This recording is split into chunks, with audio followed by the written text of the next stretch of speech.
The following presentation is brought to you by The Realm Network.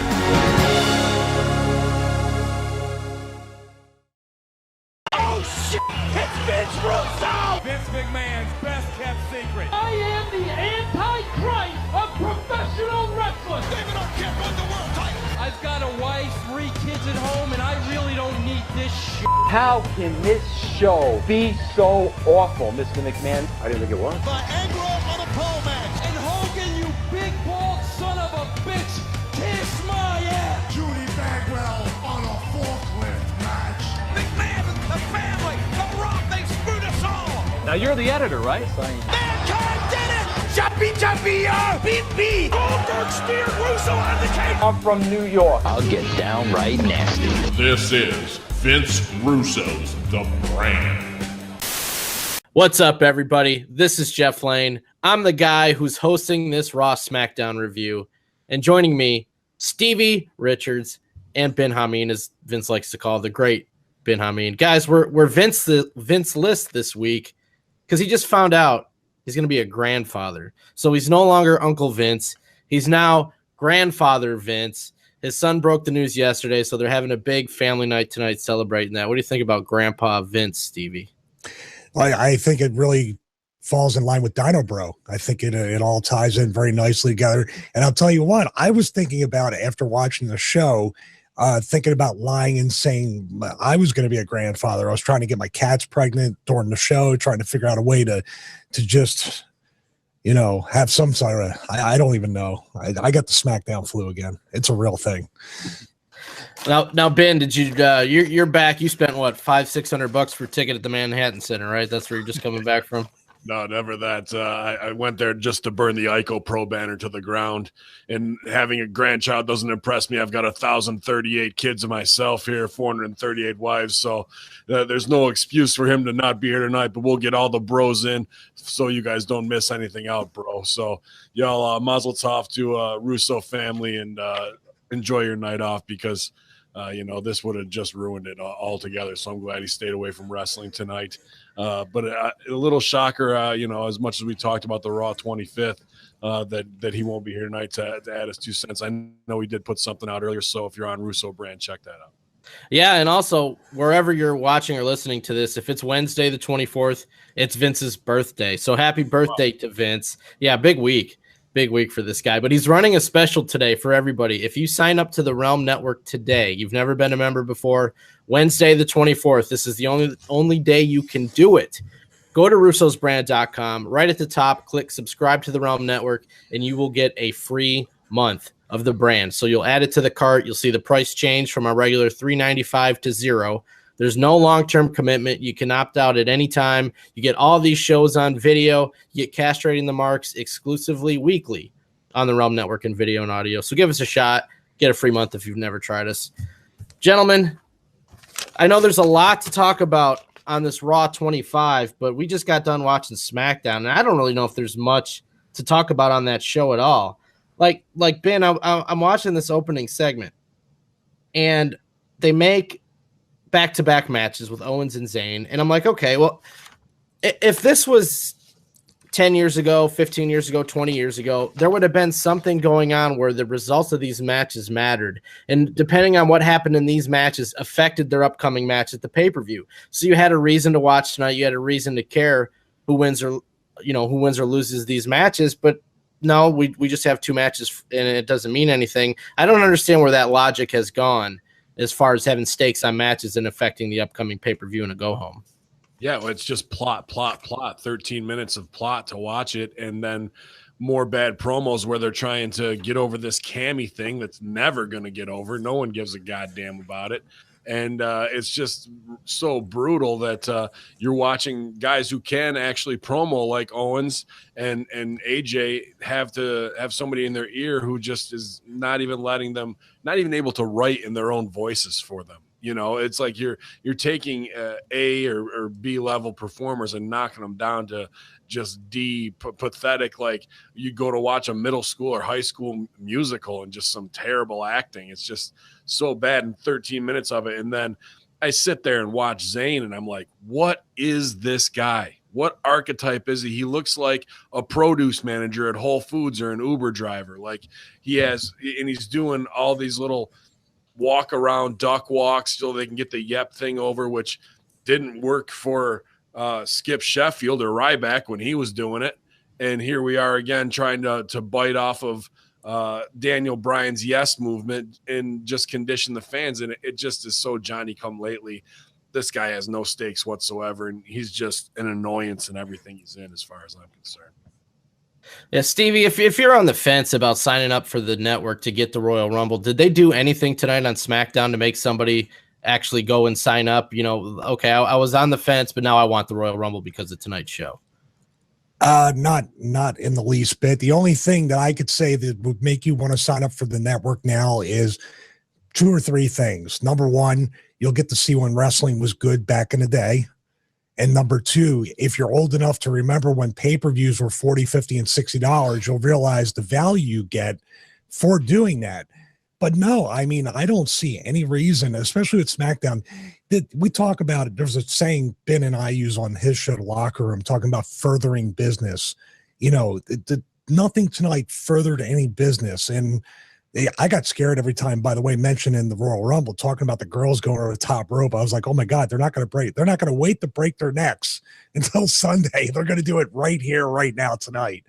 But no, I always felt the anticipation and the lack of physical contact between people, especially in a world title match, would build the anticipation. In other words, even a rule like you can't touch until the Royal Rumble or something, but they wrestle so much in rematches upon rematches upon rematches, you know, let's do it again. And it's old hat by the time the pay-per-view comes around. So we've already seen them touch. We've already seen the bloom has already come off the rose before the match even happened, as Vince McMahon would say before. Well, we had the girls, Naomi versus Liv Morgan, and they copied pretty much what the girls did on Raw, which we're going to get to later. We had Nakamura and Corbin. We had the 6-man with the New Day and Bobby Roode, and Usos versus Gable. I mean, is there anything you guys want to talk about in any of that stuff? Am I a bad person if I say this? And I'm actually prefacing what makes me feel like I'm going to be a bad person. I'll say it. You know what you're going to say already? Let's rumble. Like not giving Nakamura subtitles or an English coach and getting over the Asian stereotype of let's rue it, everybody. Like just ridiculous to like have him do that. And then they go out and actually have, I'm not going to say a great match because they're doing such high impact stuff and it's just ping pong and nothing means anything. Sami Zayn throws 195 punches, so he's got to be the worst puncher in the history of the game because none of them mean a goddamn thing to let AJ sell away. So he must punch like a 4-year-old girl, in my opinion. And you know what? By the way, I wasn't going to be as terrible as you. I was just going to say I could not understand a word that Nakamura said. So. Yeah. Thank you for taking all the heat off me. Hey, let's rumble, everybody. So all that kind of stuff, and you can hit him with 6 spinning back kicks, and it won't knock him out. But Orton can do a run in, hit him with 1 RKO, and his finish means something because he's got legacy behind it. There was some decent stuff in that match, and I was not a big proponent of Corbin in the last 18 months, but you got to give him some type of most improved player award. But I guess if you go from rotten to acceptable, then, it's going to show. There is another point, too, that I think that the whole theme, I just said further business.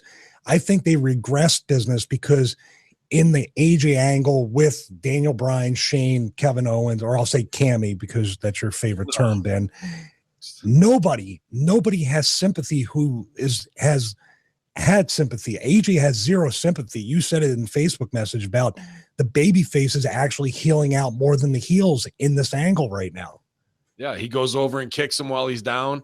It's word on the street is that Owens has had the nagging injury, so that was the reason to go home real quick there, do the knee sell. But it takes like 5 guys to get him up on the gurney over 13. Dude, Ryan Shazier recovered before he he recovered from that, just getting that calf crusher for 10 seconds. Yeah, My I mean, God. it looked like when like a whale gets beached and they got to airlift it back out to sea or something, you know, like it took that long just so they could do one flip of the thing there, like a small payoff so Zayn could go over. And then he's obviously not hurt because they're standing strong at the end. So you took your top baby face and had him go over and beat on an injured heel and then flip him out of the gurney again. Double heel moves when AJ should be the righteous one. You know, so like just the even basic psychology of wrestling and character archetype building, 0 sense. So there's no, because if there was a big blood feud where they had done something to AJ same way and this was retribution, sure, but there was none of that. It's just no, the retribution actually, AJ got what he deserved in the end, Jeff, because he kept going to beating up at the fenceless heel, and then when he came back in, he got hit with the kick. So basically, they've reseeded him, to use a Corey Graves term, famous mainstream term of reseeding. They've reseeded him for being a bully against Kevin Owens. So he's essentially the heel in the end. Did I miss something? Weren't Orton and Nakamura teammates? Like, well, that's the unpredictability of Randy Orton out of nowhere. He'll kill your legend. He'll kill your legend if you don't watch out. Hacker Hamin is it's getting hot in here. I got to take the shirt off. I'm sorry. The legend I killer. can feel the heat already, Jeff. Yeah, we might have to have a battle of the guns with you and Disco. He likes to show his guns off too. Let's get to Raw 25. Well, yeah, we could drug test him. Let's get to Raw 25, guys. The Manhattan Center. First off, what did you guys think of the look? I mean, they made this thing look exactly like it was 1993. Yeah, high hopes until about 10 minutes into the show. You know, it did have the nostalgia. I popped for the dude dressed like tranny version Bobby Heenan when he was outside dressed as a woman. I thought that was smart costume, good throwback. The Ico Pro stuff looked great. The old W that they did, all that kind of stuff for people who've really invested time, 25 years and missed very few episodes. That was the kind of nostalgia that we were kind of hoping for. And then, boy, they just dove off a cliff straight into the rocks after that. I popped for the silk stocking sign. I don't know if you guys saw that. That was great. Coming up next on USA, silk stockings. But when they advertise this thing, and God knows they've been advertising it a lot, and you could tell the fans by their reaction thought this too. You got the sense of you thought it was going to be like a 50-50 show. You know, half of it from Barclays and half of it from Manhattan Center. And that's not what we got at all. No, it felt like, and I saw the videos of people chanting BS and refunds and all this stuff. And I think they, on the fly, were trying to do stuff for the house with talent. I saw stuff happening with DX, Miz, Seth Rollins, people coming over from the Barclays Center to do that. But man, you know, it felt like a money grab. If it were me and I wanted to do a nostalgia show, I would feel that the entire show should have been from the Manhattan Center. They should have the entire show from there because that's where the first Raw was. It looked like they were trying to just do that WrestleMania 2 stuff, which didn't exactly work out back in the day as far as people being satisfied with it. But yeah, I don't understand why they still wanted to have the big feel of the arena and then selectively, 3 segments, Jeff? 3 on-air segments from the Manhattan Center? Yeah, they had the Undertaker, they had the Bray Wyatt and Matt Hardy match, and then they had the DX stuff, right? That was it, I think. Yeah, man. Undertaker in a wig. You're like, okay, we saw him not long ago. He doesn't have long hair. Now he has beautiful brown locks with a hood on, and that promo meant nothing. I mean, to keep bringing this guy out after he's laid down his jacket and hat, I mean, all right, you could have done something there. I get what they wanted to do, but you bring him out in full light. Like, you don't even cut the lights for the guy. And, like, you can't do anything there to get him over. So to even have him on that show in the Manhattan Center was a wrong move from the jump because he doesn't have any of his bag of tricks to come out with lightning or anything like that, right? And then to do that Bray Wyatt Hardy match, that was really what gutted me. Like the fact that we haven't got the Woken universe, the broken universe. He's tried to do little things on his own, and then they're going to give that away there and have Bray go over clean, the guy who loses to everybody, with no anything to distract him. A Vanguard one or Brother Nero, that would have been the place to bring out Brother Nero, to do something and just have some type of strange finish. Man, just the worst idea to book that the way you couldn't have made a more wrong choice. So my question is now, like, okay, when he got beat before, he started to go back into the Woken gimmick. He started to revert back to it because the vessel in his promo initially was, broken, and there was something going on and he needed to be woken. I forget the promo, but he was getting beaten, losing. So that brought out this character. Now that he got beat clean, where does it go? Does he turn back to normal again? I mean, I don't know. Switches it back off again. This should have been all nothing but promo all the way to WrestleMania with the payoffs and all this kind of stuff in a big movie style match, something to break at WrestleMania. And you just blew it off. They don't give a damn about this program when it should be their most captivating TV. And then the DX stuff to get Baylor Club over and kill the Revival after they made the Revival kind of last week or the week before.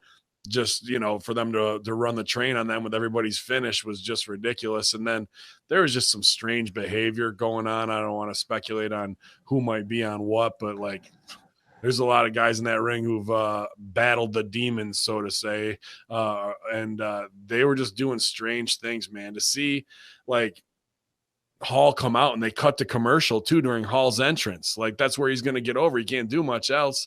And then in the same time, Sean's in the ring doing the Scott Hall walkout. So not only are you screwing up his entrance, you're also letting another guy get over doing his stuff. There was just a lot of odd behavior going on. Go back and watch it and see who might need to get tested or who looks suspect right there.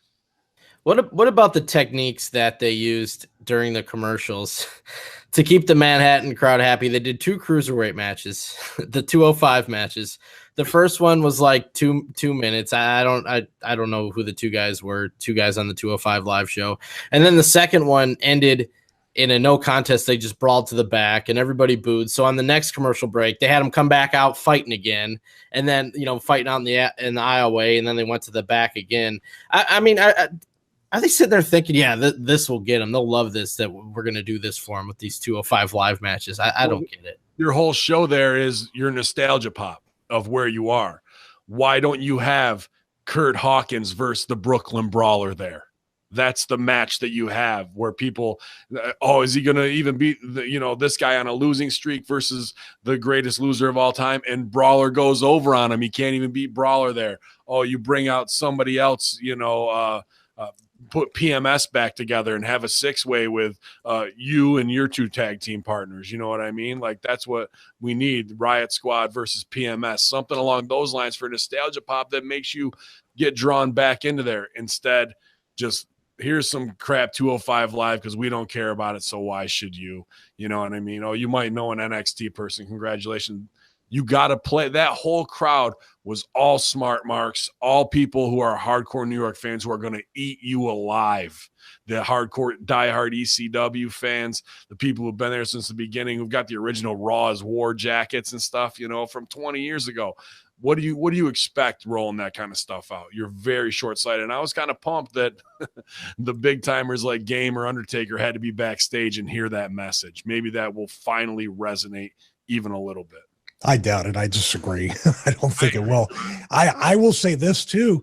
If you really wanted to recapture something, I'm not saying this because I was a part of it either, but if you wanted to play to the house, why didn't you have a couple ECW matches in there with guys that can still do something?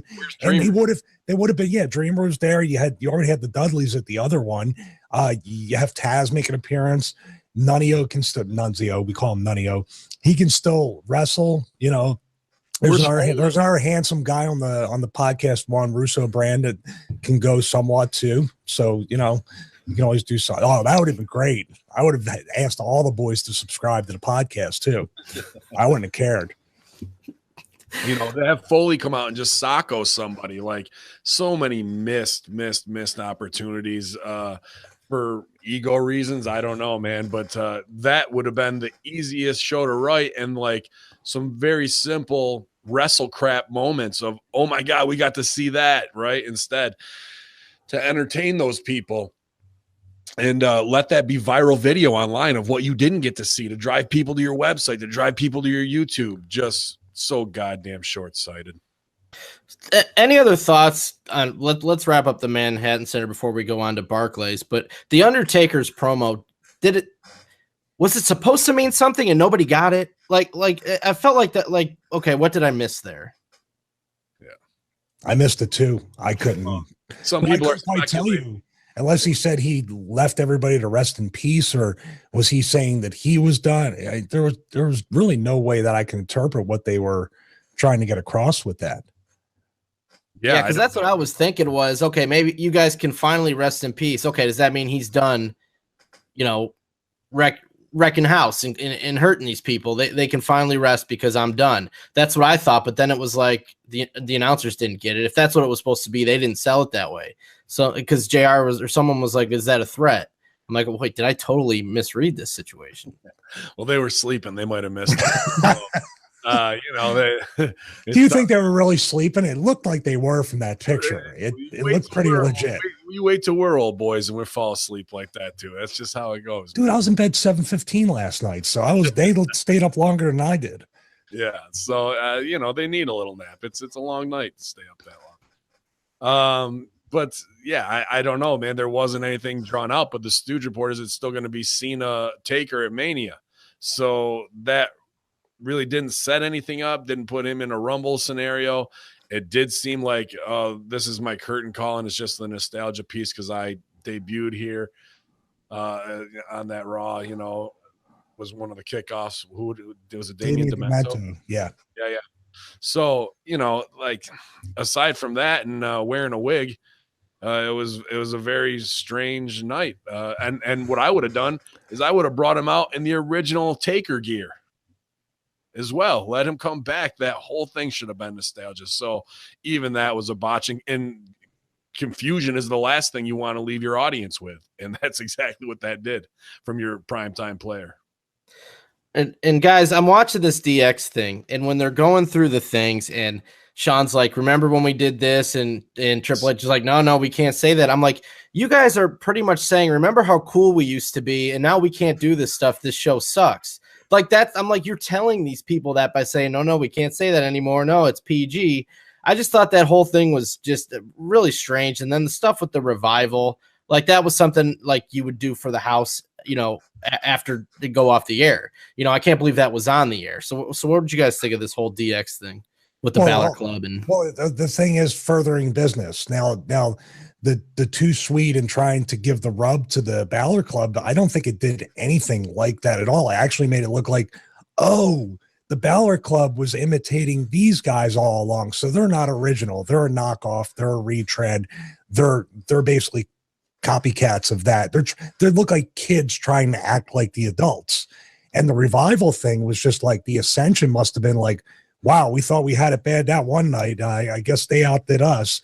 It destroyed the theme of this show, which was nostalgia. And I said it last week. I think the danger in it is showing how flawed the current product is and how unpopular the current product is. And they didn't do anything to show any different, to say this is the future. They didn't give anybody and pass any torches or do anything. If anything, they held on to that spotlight even tighter. So now guys go back to being retired.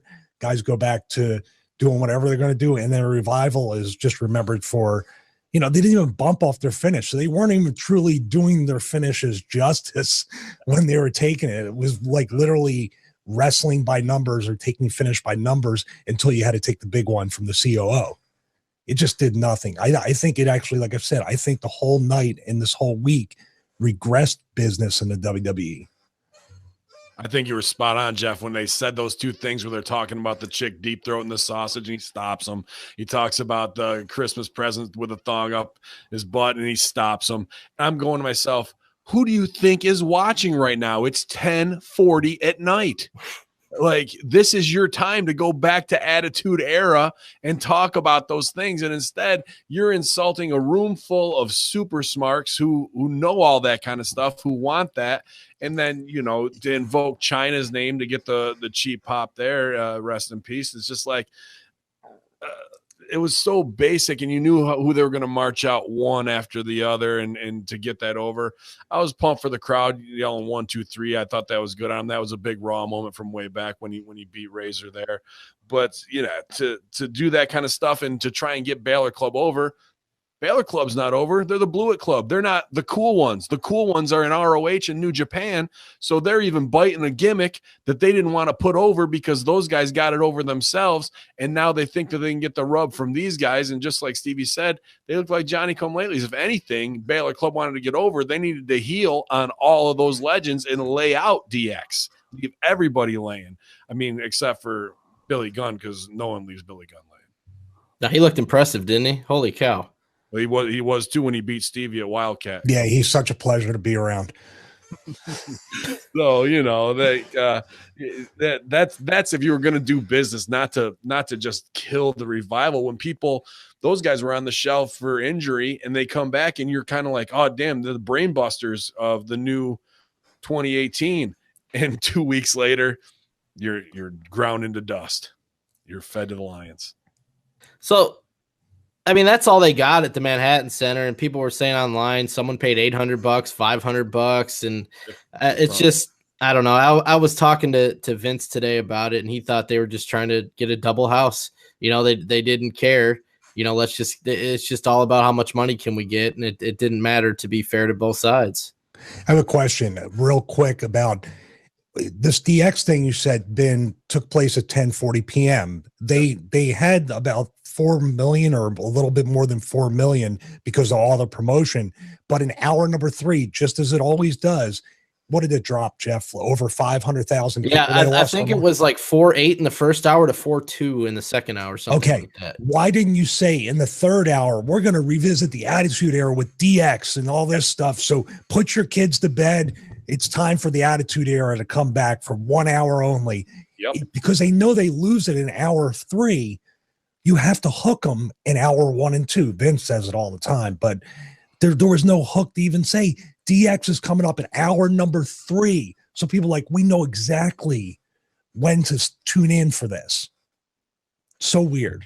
None of that. And you could add Mike Tyson would come out, do something as well. I mean, there's just so many things that were just left on the table in laziness and thinking they're over. And they can't pay Tyson. They want all that sweet Manhattan ticket money. They want those $800 tickets themselves. And I had friends there who have been in the business for a while, and they're asking for a refund. Even when you get the biggest Mark WWE supporter and Frank the Clown turning on you, you screwed up. So at the Barclays, they got most of the evening, and it started off with a revisit of Austin versus McMahon. So Ben, what'd you think about this? Did it live up to? I don't know. I just popped when he started healing on the crowd. I don't know. It just never gets old to me. Vince just being an a-hole. Yeah, no, this cheap heat was good to rip on Brooklyn, where he comes out and gets his pop. You're going to put him over, and then he turns a switch to get it. Steph trying to cut in and get her little ad-libs in there were pretty weak, and the mahogany gimmick, and you know what I mean? It's just like, okay, we get in the GoFundMe. I don't know what that was a rib on. That had to be a rib on somebody starting to GoFundMe along those lines. But Austin looked incredible, like ring ready for WrestleMania, good to go. So I thought about that. I was like, somebody could make a big splash and impact on this show where it shakes things up and like, oh, let's bring them back for a 6-week run and do something with them. Look how good they were, how big their reception was. But the thing that really got me hot is, all right, Shane feeds for the stunner, takes it fine. Vince does. And then Shane feeds up again and takes a third one to overbook it. How are you going to get him any higher than Vince taking one and Shane to take another one? And then Shane, within an hour, goes back and tweets what a pleasure it was to be in the ring with Stone Cold, share the ring with Stone Cold again. Like, dude, no respect for your own business or whatsoever. In the middle of your show, you're doing the classic, we just killed each other on an indie show, and I want to thank my opponent for such a great match. Just total marks for themselves and blowing out any reality of the business of what needs to be and from the top people. So what standard are you setting? And that third stunner on Shane was just so wrong. You're not going to get it. It took that segment from a 9 out of 10 back to a 7 out of 10. Stevie, what did you think about this? And were you surprised that Austin didn't talk? No, I think what he did was he arrived, raised hell, stunned people, and left. I mean, it was just enough. Like Ben had said, that part wasn't overbooked. I'd rather leave the people wanting more in the end, saying, oh, we can't wait to see Austin again, rather than drag it out with a 10, 15-minute promo with the what and with the catchphrases, and then he ends up stunning Vince anyway. I love the fact that they just got right to it and started to show off hot. I agree with him with the Shane thing. You can't get any higher than Vince getting the stunner, because that's what people actually, they probably thought at his age he wouldn't take it. So It was really good, and left it there, and Austin all four sides, beers, and cut the commercial. That's where they should have left it. Let me ask you about this. The only thing I thought that might be able to do, and this made him look stupid too, Steph is sitting there at announcer there at the announce table watching her family get their ass kicked. She just sits there and takes it. She should have come in to check on them. And then, her back's to Austin. Austin's got 2 beers or whatever. He corners her, smashes them, and dumps over her head so she can do her big why me face, because she's not going to get the man on woman violence in hour 1 where she. But she'll never show her ass. She'll never literally. Yeah. There's no talent that can get over on Stephanie. She's already emasculated Angle. She slaps the hell out of Roman Reigns, Big Show, whoever else, and no one's ever allowed to get back at her. And I am convinced she's the head writer. So she wrote the segment. That's the only thing I thought that could have taken it after Vince, where she's checking on him. If you're going to go one little half notch up, that would be the only thing I could think of in my mind that would have been an overbooking. But instead, she just sits there at commentary and watches her family get destroyed. So, Before we continue on here, guys, I'm just wondering about, do you feel like there was a huge lack in star power? I mean, Hogan wanted to be there. They didn't want him there, but The Rock couldn't be there. Foley couldn't be there. Kevin Nash couldn't be there. Edge couldn't be there. It just seemed like there wasn't that big, huge deal, Yeah, one still of CM Punk doing the pipe bomb instead of actually showing that promo, so that's an FU as well. So I'm definitely with you to not have Foley, to not have Edge. Those are 2 massive guys who really carried a lot of the weight during that time and put on a lot of great moments, or even looking back at it, they could have done more look backs as well, or reference things. I mean, we had 4 of those poker game segments. Yeah. We needed 1, maybe 2 to set up the match. There's 2 segments that you could have easily done some good wrestle crap in. I would have liked to seen Woken Matt Hardy challenge MVP to another game of one-on-one basketball. That would have been excellent as far as I'm concerned. I mean, there's 100 ways we could have gone. Mark Henry, MIA as well. No Big Show. So I think you're right on, Jeff. The lack of star power of here's this guy to keep going up that roller coaster ride of who are they going to march out next. Oh, that was cool. I remember that memory, definitely ball drop. Yeah. I'm totally surprised that they saved all this money by not using pyro over the past few months. They could have definitely paid for some plane tickets for some guys to come in. It's one of those things that they've promoted this show better than, this is probably the best promoted show outside of WrestleMania. Would you agree? I mean, it promoted the show for a while, and they really. You look at just by the viewership, you could tell that it worked. How many people tuned in compared to normal? And that was without really promoting matches or anything like that for a while. That's something else with the Matt Hardy Bray Wyatt thing. Why did you just book it that day? Yeah. You might have, because I would think that they would have pushed that or said in 2 weeks or in a week, we're going to have them in a match, or I don't know, in something. I agree with Ben on the Matt Hardy thing. I feel so bad because Matt's a great guy. He's actually very creative, as you can tell, because that entire idea is his. For what you're seeing is probably 1/100th of the potential. But they're leaving money on the table, and they've done irreparable damage to the character and to him. So I don't think it's ever going to be right. Here's one thing I just, me as a creative, and I would have wanted in those segments. We march out Ace, we march out Bischoff, Teddy Long. So you've got a lot of management there. Kurt Angle. You need a management scene where they're going to screw somebody over, and it heightens and explores. They come up with one match for Slater and Rhino or something like that, and who's it going to be? And then this guy comes in with an idea. Ace comes in with an idea. Let's make it a tag match, Teddy Long. And then the laptop goes off, and you have the whatever general manager, the secret one from that. Like, you got to reference all those points instead of just walk them out for a clap and pat on the back. Like, you have so much opportunity to pay off wrestle crap to make the 25-year watcher go, oh, that psychology was awesome. My whole life being wasted for years is worth it now. And they didn't give us any of those moments. Just some cheap $1 Million Man laughs and a damn here and there. And I got kids, like, seen it. Like, what are we going to do that's really smart for the viewer that is so hardcore and hasn't missed anything in 25 years? All the show is anymore is music and catchphrases. Yeah.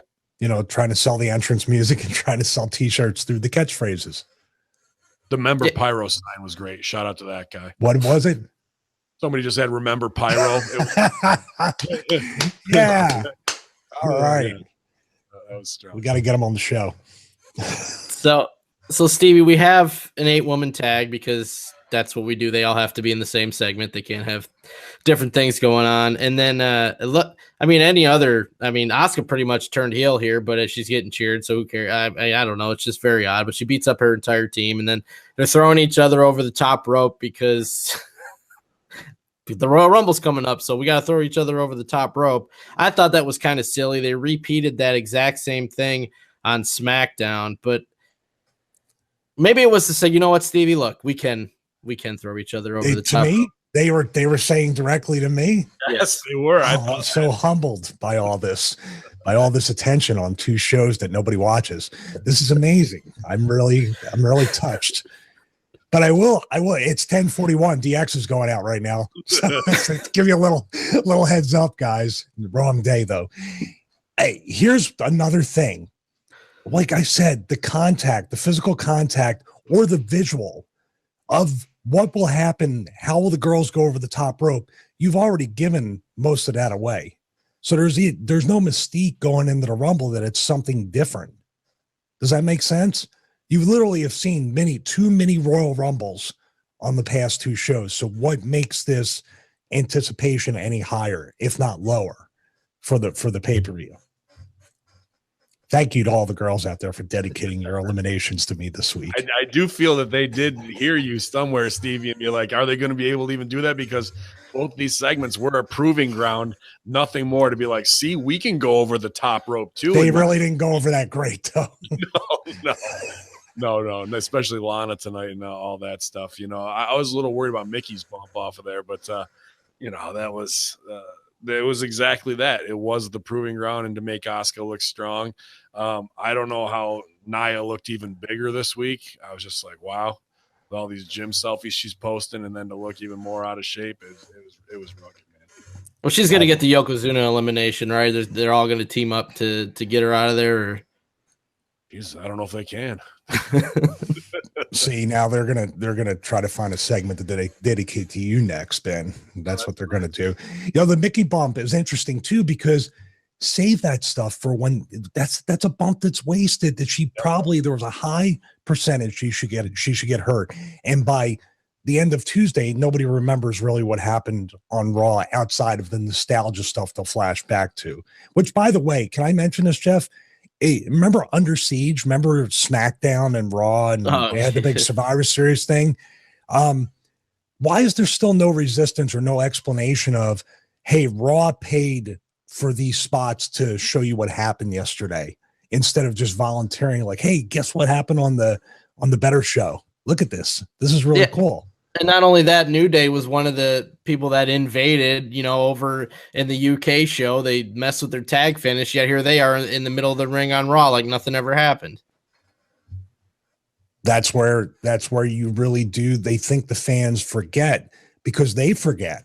But I think the fans really do remember that stuff that, wait a minute, this doesn't make any sense. And then you disconnect them pretty much forever. And then you got to work 2-3 times harder to reconnect them to your product. Yeah, continuity is essential. I mean, especially for the avid watcher, it just makes you feel like, oh, they don't care. Why should I? Where it's those small, tiny moments, those details, the devil's in the details. And when you pay those off, that's the ultimate psychological feeling of completion that should wash over you in doing. That's what doing business is, not just laying down for a guy, doing long-term business and paying it off and then doing a callback years later to it because you were so invested into it emotionally then. That's the rush of emotion that should come through you based on that kind of stuff. And they're not paying any respect to it whatsoever. I respect you, by the way. Speaking of which, I'm the king of the segues on our shows. You always say it. I just want to let you know, Ben, that when Nia Jax is on top of you and pounding you, that I'm going to pull her off you. I'm going to do my best. You're going to have like a whole cake for her to go after because you're not going to be able to deadlift her. I don't care. Dude, you're digging you know what? You're digging that hole even deeper. She's going to. I don't know if I can be there now. You're on your own. Running, but I know I can outrun her, so I'm not worried about it. Did that chicken soup ever make it? No, come on. We had Kurt Angle next, and we saw the coach come back, Harvey Whippleman, the Brawler, Teddy Long. Check him out. He just said, I'm just moving on. Yeah, you never know. This guy might only be getting chicken soup in his cell soon enough. We had the Boogeyman eating some worms, and then Brother Love. I don't know if you guys saw this, but somebody hired somebody. I think it was Forbes hired these people to do decibel sounds for the loudest pops, and they said that Bruce Pritchard got the second loudest pop to Stone Cold Steve Austin of the entire show.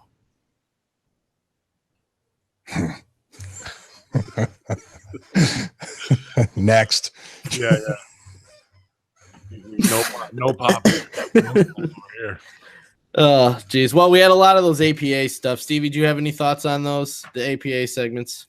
The poker, the poker segments were just to get a bunch of the people that they invited onto camera and compress these segments with characters. Like Ben said, MVP versus Matt Hardy in the 101 with the Woken gimmick is gold. Much better than a match.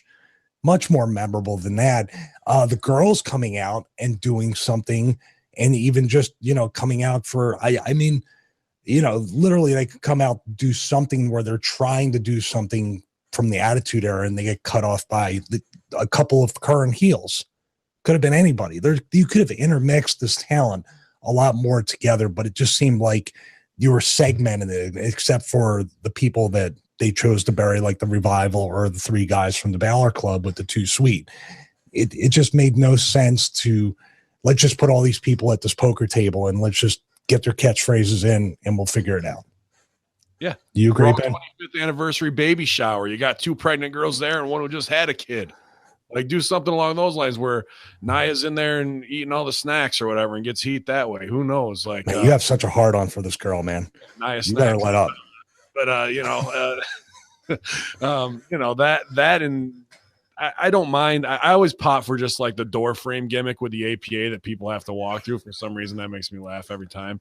But to do 4 segments and then for that to be a setup for the Dudleys to come out and lay waste to Slater, and then Rhino is standing strong with the Dudleys at the end after they just killed his tag partner. I'm going, what sense does this make at all? It's not an ECW reunion. And, Devon living that, agent life, man, and no cardio or no Triple H diet. Like you could hear them in the headphones on Booker T, like bury him for being fat. And like even Booker T goes in and he's like, don't go off the top rope. You gained some weight there, So I was just like, damn, that was the real Ron Simmons damn spot of burying him that way. So there's just some very strange and like, why is Rhino standing up? They just killed his boy. I didn't get it at all. Man. Here's another thing they could have did with the APA. The APA is protection. or the APA will come and you pay them money to beat somebody up. Why couldn't one of the legends or a couple of legends, even if it was DX, if the Revival came out and told them, get out of our ring, blah, blah, blah, they show them walking back to the APA and going, you know, hey, we want to go out and we want to hang out. We didn't want to fight tonight, but you guys, for the right price, will do it. And they pay them off. They get the ring and they have a quick one with the Revival. At least, there's somewhat of a theme to it. Absolutely. It's like, you just come up with this stuff on the fly. If you're a writer and all these people are coming in, it's like a gift. You don't have to be creative at all. You already have everything they've already done, all these gimmicks, all these great storylines. All you got to do is just piece it all together. And it's like they couldn't even do that with all these people in the house. You famously say copy and paste. This would have been the excellent opportunity to copy and paste where it would actually work out. And get new school guys over with the old school gimmicks. Like the opportunity to say, here's the archetype of what was, whether it's Kurt Hawkins as the Brooklyn Brawler. Those are such simple payoffs, man. And it was just a tagline and easy. Instead, let's move on to the business at hand that nobody really gives a damn about, or maybe it'll do something for the Royal Rumble. But really, even on this show, they really didn't do any business aside from showing the girls could get hucked over the top. And then marching the Divas out, or the ex-management. Tori Wilson, I think she won that competition hands down of who's held up the best. Absolutely. Yeah, her Kelly looked phenomenal. Like, she looks exact. I mean, how old is she now? Like 25? I mean, she's not that old. Like, I don't understand how she's still not working there. Like, I don't get it. Yeah, I don't know, but they did say these are the greatest women performers or superstars or something. They left out Victoria, they left out Lita, a few others, I think, but Victoria and Lita were the most glaring ones. And Lita, in her Instagram, I believe, said that she didn't get an invite. Like, they didn't even invite her. How strange is that? I mean, I could see, the argument people are putting forward is, she's going to be a surprise at the Rumble. But for her to put that out there is strange, especially after she just worked the Mae Young Classic all summer long for them.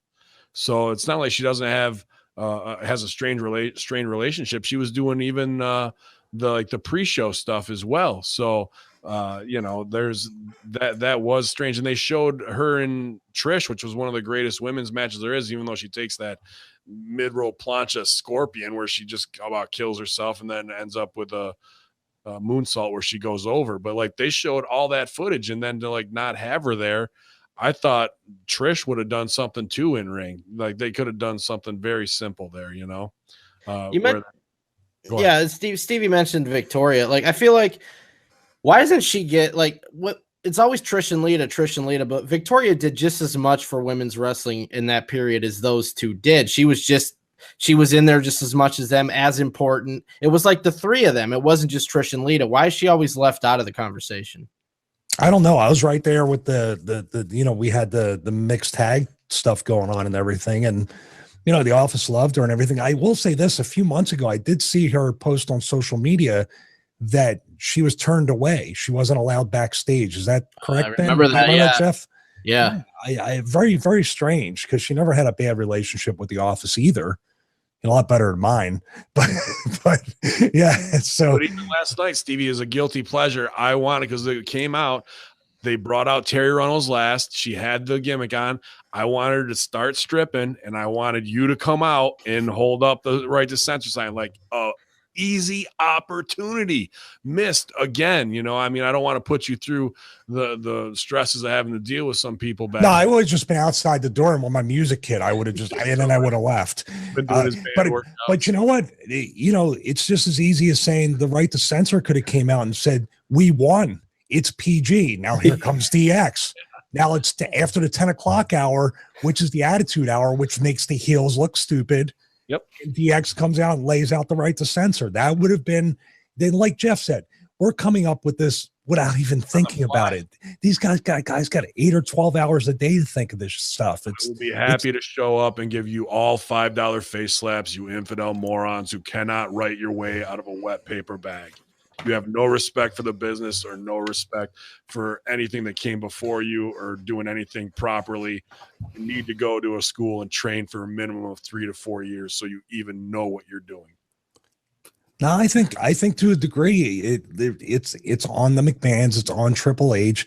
These writers are not truly creative people. They're not truly writers. They're not taking a chance. They pitch a bunch of ideas, and Vince, Stephanie, and Hunter tweak them, make it their own, and take credit for them. That's essentially the workflow. Or they just do what Vince, Stephanie, and Hunter tell them they're going to do. That's about it. They're copies. Trickling up to these things that we just came up with that are 10 times better than what you saw last night would easily be able to hand off to them where, I mean, and this is, you would know better than I do, where they wouldn't look at it and scoff and be like, no, I feel like they'd be like, light bulb goes off. Aha, let them take credit for it as long as it makes it in the show. And it's just, it's so simple and really would be putting them over of being like, hey, remember when you wrote this with Russo and Ferrara, or when you wrote this with Koski and Jurwitz, or when you wrote it with Krista Joseph or whoever it is, like they're not even remembering the moments that they made. Maybe because they didn't register with them because they wrote them and they didn't view them as an audience member. So Miz over Roman Reigns gets the IC title back. Thoughts on this, guys? Ben, start with you. This is the highlight of the show. Old school finish with the exposed turnbuckle into the skull crushing finale after he kicked out on the first time. Needed to go up and do a real heel tactic there. And they didn't even get the turnbuckle exposure on camera. It was during the jump up with Miz Taraj. So really good, man. I really popped in the finish. The timing was good. The pacing was good. And Roman Reigns doing business, and it gets the internet buzzing. Will he definitely go over in the Rumble now that he dropped the IC title on this to Miz? But I thought, all in all, this was the best match in the 5 hours of wrestling we just had to sit through. Stevie? Yeah, I agree because of the unpredictability, because everybody just assumes Roman Reigns is going over. He's the darling child of Vincent K. McMahon. So, and they thought he was going to make this run where he would have, I guess, both titles after WrestleMania, like the Warrior did way back in the day. I think now it creates interest around him, puts a little bit of sympathy on Roman Reigns, although they were cheering the Miz a lot, and they have been cheering him a lot lately. It's tricky with him. We don't know quite, for different reasons than Sami Zayn, we don't quite know what the Miz is right now. He's just kind of like, I guess, the utility player that always comes through with a good promo, good match, delivers on an angle. But do people care about him to like him or hate him now? It's a strange place he's at. Yeah, is he the heel you love to hate? Because that stuff he did to rib Cena with the Total Divas knockoff was his best work, I thought, before WrestleMania last year. So entertaining, but being a heel. So you're doing heel things, but you're doing the entertainment side so well, they have to love you because that's the must-see TV out of a sea of garbage that you have to wade through to get to a performance like that, and sets a standard of like, all right, here's something. And is he a D-list celebrity? This guy's been on TV since he was 18 years old, paid his dues at OVW, not the archetypal wrestler of a guy who's going to be able to hang with everybody. Made it through all of the backstage politics BS during the JBL regime or whatever those guys were back there trying to break guys' spirits. And he's come out on the other side, and that's earned him not just the locker room respect, but respect of like, wow, a lot of guys would have been future endeavor before this. And instead, he went from a real world guy to putting on some of the best matches there is and being able to get other people over when it seems like it should have been the other way around, guys having to get the Miz over.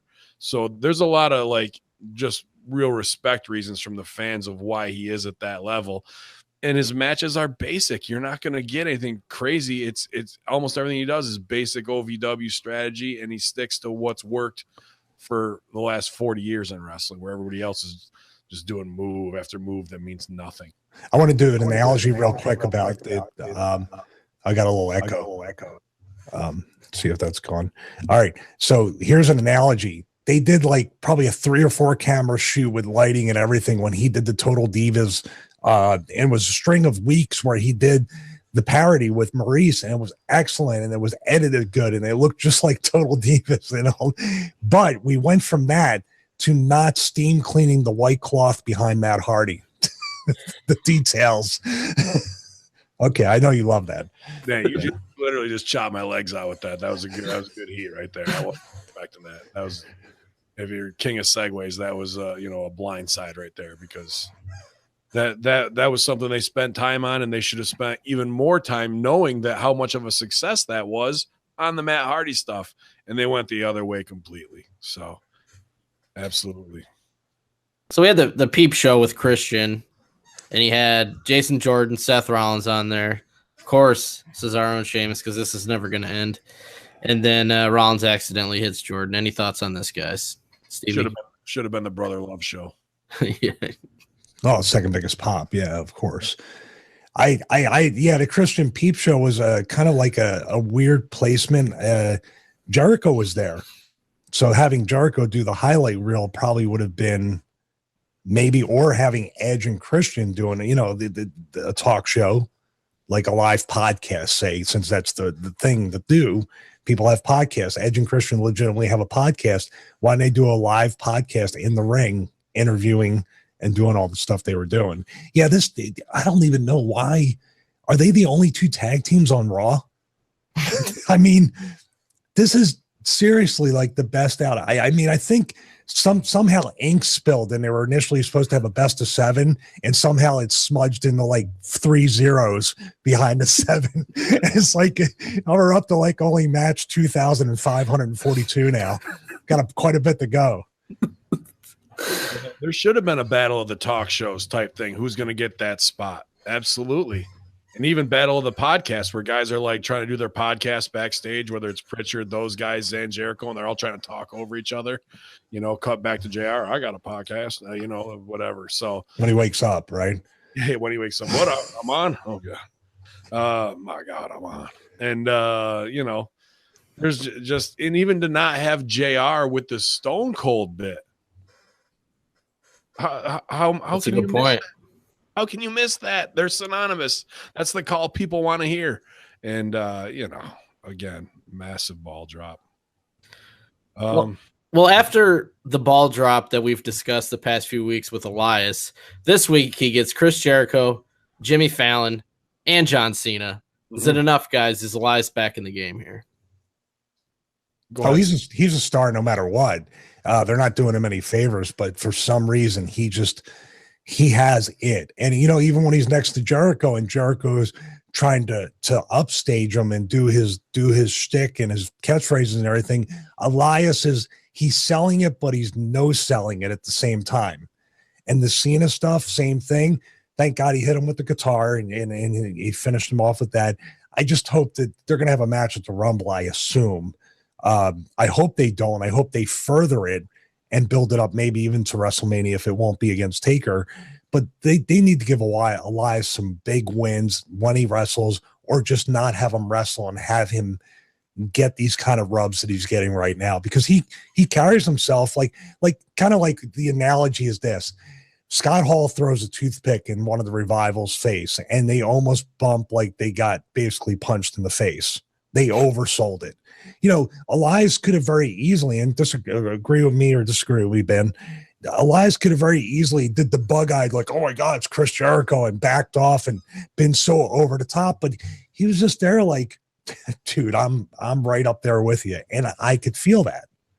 Yeah, I think you're right on that. And I've heard Games say before, some guys aren't made for NXT, and he said that about Elias. Elias is made for the main roster, and he acts like a star, where other guys have to get it, and they're going to be that indie darling, underground darling, and they might not do that well on Raw or SmackDown. And there's plenty of guys like that on there now that show and prove that, like a Sami Zayn. He did hang right in there. They did a great job with the scarf analogy of, he's not using it, so you use it. And can I borrow your guitar? No. Well, I got my own. I'm a rock star, without having to say that. And to get to the list, and that segment drew me in. I'm like, yes, we're going to get a cold match here between Jericho and Elias. This is very cool, like, to start this feud. And then we get Cena and him. I'm like, this isn't the business we want to see. We want to set things, take it away from them, but that's like, let the Jimmy Fallon part take away the Jericho stuff, not march out Cena to do this match that we already saw once before. I like that he got a massive shot on Cena with a guitar shot, honky tonk man style, but There could have been more there with Fallon too, like him going over to get in Fallon's face and somebody cuts him off that way. It was a little bit safe to do it that way. And Cena looks like he's down about 10, 15 pounds in muscle mass now. He's not Super Cena. I would have brought out Rapping John Cena if you're doing a musical thing, and he already beat Fruity Pebbles Cena. Here's your chance to bring out Chain Gang again and let him cut a rhyme on him. Nope, let's not do that. Let's just do the same old, same old. I agree. Now, I can't see how they're not going to connect that if these guys are in an angle together. Have him play, have Cena do it. They'll like Battle of the Bands type stuff. Hip-hop versus rock, man. Come on. I mean, yeah. $5 face slaps. Feel free to PayPal it. I'll show up in the next show. And I think there's only two things that we haven't discussed, and that was the Godfather Mark Henry. We all grow up. Little backstage vignette where Mark Henry thought the Godfather's wife was a hoe, and then AJ Styles with Mean Gene. So, any thoughts on those two things? Well, Godfather might have an open marriage that we can't say that. I would say just quickly that you can't have Hulk Hogan on the show, but you're going to do all of Hulk Hogan's shtick with Mean Gene, but have somebody else do it. Yeah. Yeah, I think that was rugged too. Like, if there was a time to do the forgive and forget after they, all the controversy and he goes over and whatnot, and do something of like a wow moment. Hogan's back in WWE. That's going to be your headliner on ESPN, on Forbes, on everything. That was the exact spot to do it. And how many more chances are you ever going to have to do that? Well, let's think about what's in the mainstream media yesterday. Nobody's going to worry about Hulk Hogan. Yeah. And what happened to him a year ago or 2 years ago. There's a lot bigger fish to fry and worry about than Hulk Hogan's past like tapes and stuff. Yeah, his indiscretions that way. I agree. And I think him even tweeting out, wish I was there. It's good to see my brother. He's just home watching. Like, here was your chance to get him back into the fold and push all that stuff aside, get another Mania moment out of him. Yada yada. And again, it just wasn't there. The budget is way down because they just did a new XFL 20. Well, if he's got to watch the show too, he might as well just do the podcast with us Tuesday nights if he's already watching this stuff. That's right. Yeah. So after we'll get Vito's friends with him. We get Vito to do it. Yeah, we'll get Hogan and Vince back together. That'd be podcast rating record, I believe. I hear they're really tight. Yeah. So after all of this, we still have a pay-per-view main event to sell. So that's what we close the show with. Brock, Kane, and Strowman, and they have all the legends around the ring because they're all going to keep these guys apart. I guess Brother Love's going to break up, Braun and Brock ringside. But did this sell? Did this add any substance, Stevie, to the main event at the Royal Rumble? I don't think so. It just doesn't. He's already beat him, and that was the match where Strowman blew up, and he was really exposed in a longer match. So one can only hope he's had longer matches since then. But I'll use that Vince McMahon thing about the bloom being off the rose. It's just there's nothing special. These two should have never touched until probably WrestleMania, because that would be a match to talk about. They've rushed all this stuff, and with Glenn Kane and his at his stage of his career and the way they haven't taken care of the mystique of that character. Once again, no pyro. If anybody should have pyro, it should be Glenn. But they haven't taken no care with that character. They've gone back and forth from putting him in a suit into this, back and forth, and now he's full-time in this. So there's really no doubt that Brock's probably going to go over. And if Braun goes over, it's going to be kind of flat because they've already touched so much. I know I'm using this theme, but there's no anticipation for the physical contact to happen at Royal Rumble. You've already seen the match. You've essentially seen the three-way. It's just going to be a little bit longer on Sunday. You look at this main event, Ben, and I agree with Stevie. I think it looks like Brock is going to win, but they can't have Strowman win the belt by beating Kane, can they? In this situation, is that a cop out? Oh yeah, good one, Jeff. I'm serious. Oh my god, I never thought about that. That sucks. And that's probably what they'll do. To see Brock come down House of Fire and then just be like throw a nasty clothesline And then that's all he gets in, and he goes to the table, just ate his lunch pretty much. And then Braun doesn't know to feed back into the ring. They have to hit the Braun music. So he goes in so he knows to do his beauty pose going home at the end. I don't know what Big E was doing on the walk down there and just like pulling focus and these guys and like what those guys were supposed to do. Like you said, like, what are these legends going to do? Like, I'm not getting in the middle of that. I don't care if I was main roster or not to try and do a pull apart between those three guys.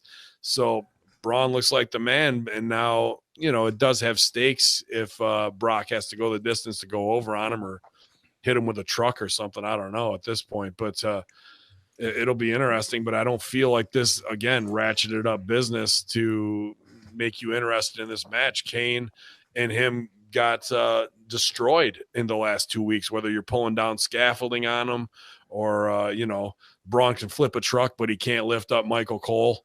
Like, just a lot of ridiculousness of like, all right, we're making ourselves look like fools half the time. And then he can go on social media and post a picture of himself with soapy hair and in an elf costume. So no one, I don't care about any of them really. The only one I do care about is Brock, because Kane's running for mayor and I know what he's doing and I like the character, you know, that we've come up with, but suspension of disbelief is kind of screwed there.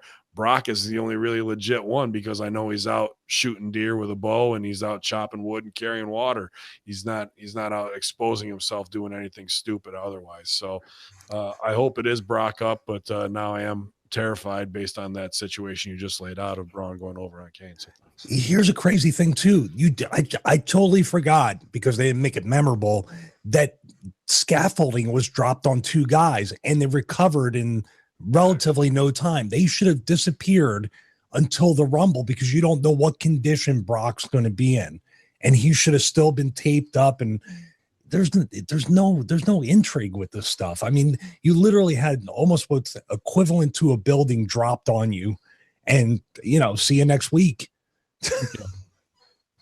Yeah. Final thoughts, guys. Final thoughts on Raw 25. Ben?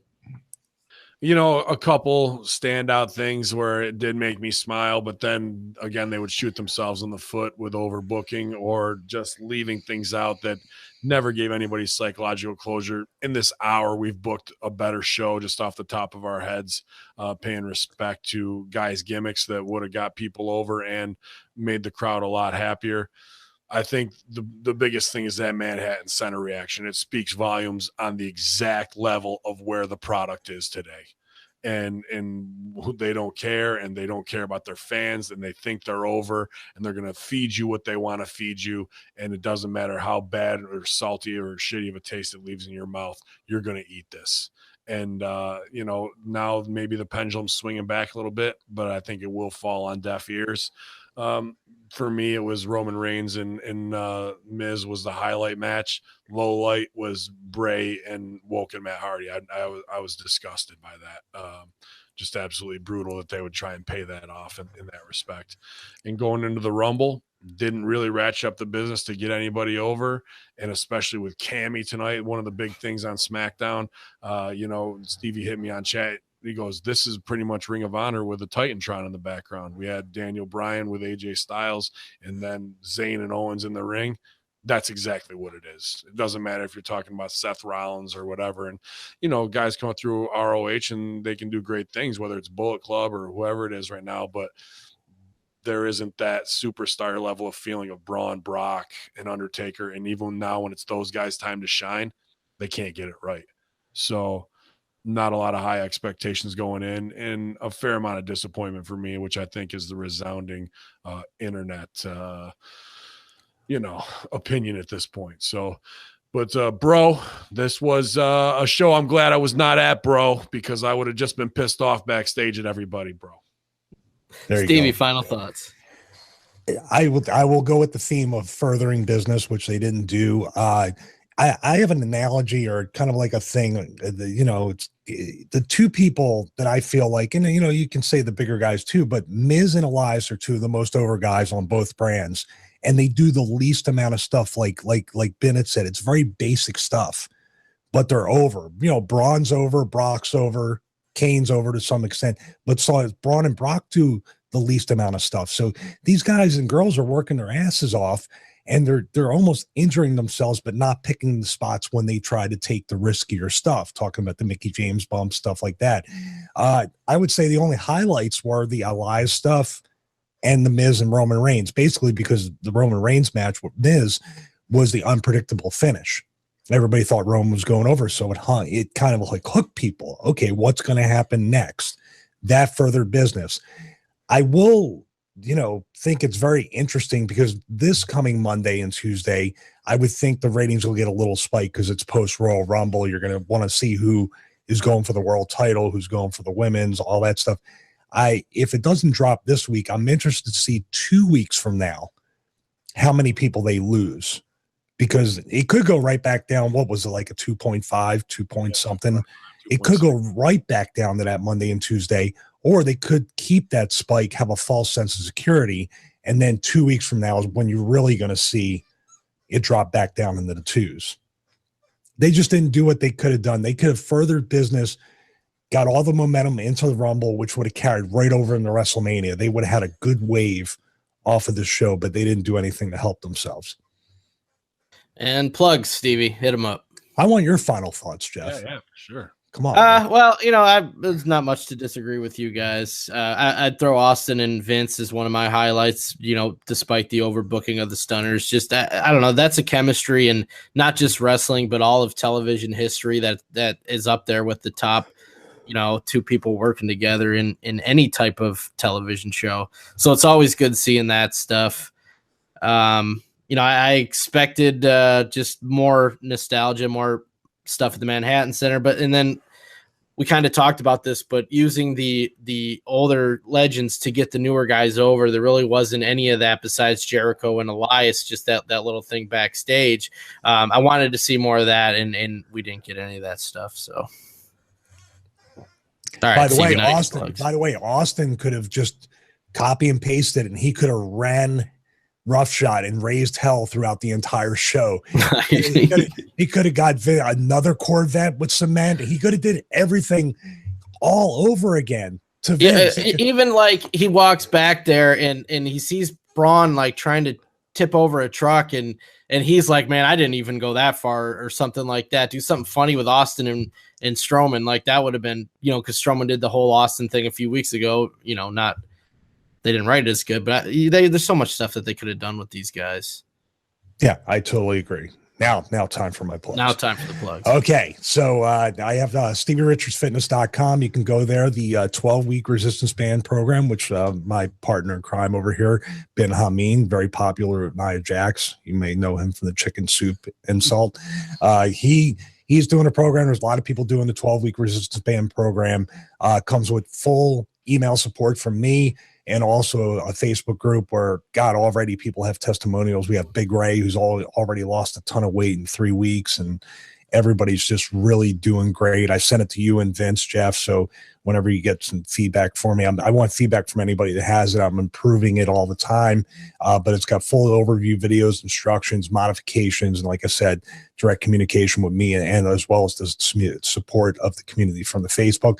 This time, I will not forget also to plug my Pro Wrestling Tees store, prowrestlingtees.com/Stevie Richards. If you love fitness, the BWO, and cats, that's basically all I have in the store right now. So, and you can follow me at BWO Stevie on Twitter, and also I had a really good tweet where I said I weigh 204 pounds. Just saying. That's what I tweeted out recently. And also at Stevie Richards on Instagram. Ben. Yeah, he's angling for a job. So's Hurricane, and I think 205. Not as much as Papadon. No. But, hey, you never know. You might see all the conspiracy horsemen, except for, well, half of us anyway. Me and Big Sally making 205. But yeah, and at bin_Hamin, I appreciate all the new followers. Almost 300 new followers since I got on here with Russo brand. So I appreciate you guys, Jeff, helping expand our platform. For the best satire and offensive shirts on ProWrestlingTees.com, go /bin Hamin. 20 of them up there for you guys to get. Tweet, apologize, repeat, or dive, repeat, I should say. And, plenty more, ribbing everybody in the business because, I'm black belt. So what's it matter at this point? And if you really enjoy Stevie and I together, along with our Conspiracy Horseman brothers tomorrow or today, if you're listening to this, twitch.tv/Conspiracy Horseman, and not to stooge off business too much, but maybe coming here to Russo platform soon. So we're looking forward to expanding some minds that way. It'll be a little more edited, but if you want to hear an unedited version, check out my platform, hackerhamin.podbean.com or Hacker Hamin on iTunes. You can search that way. We have free wrestling shows and conspiracy shows 7 days a week. I've got some of the best reporters in the business working for me right now, from Apters guys to guys who are on iHeartRadio, and they're just really killing it all the way around. So appreciate all that support and all the follows that we're getting, and interact with us on Twitter. You guys let us know what you agree with, what you didn't, at @bin_Hamin, at BWO Stevie, and get on that Stevie Richards Fitness Band program. Super great price and quick results. I'm not just blowing smoke over here. And you can follow me at JeffLane22. And remember, everybody, if you've never tried our Realm Network VIP, today, January 24th, it's Vince's birthday. If you sign up today, you can get a free month. So take advantage of that. Just go to russosbrand.com. Today, the 24th only, right at the top, subscribe to the Realm Network. So I want to thank Stevie, thank Ben for reviewing this Raw 25 and SmackDown Live. Podcast 1 tomorrow, Vince will be back with That's Life in Realm Network. You get Vince and myself with a brand new Castrating the Marks. So take advantage of that free month if you haven't, so you can get that show as well, everybody. I'm Jeff Lane for Stevie Richards, Ben Hamin. We'll see you next time, guys.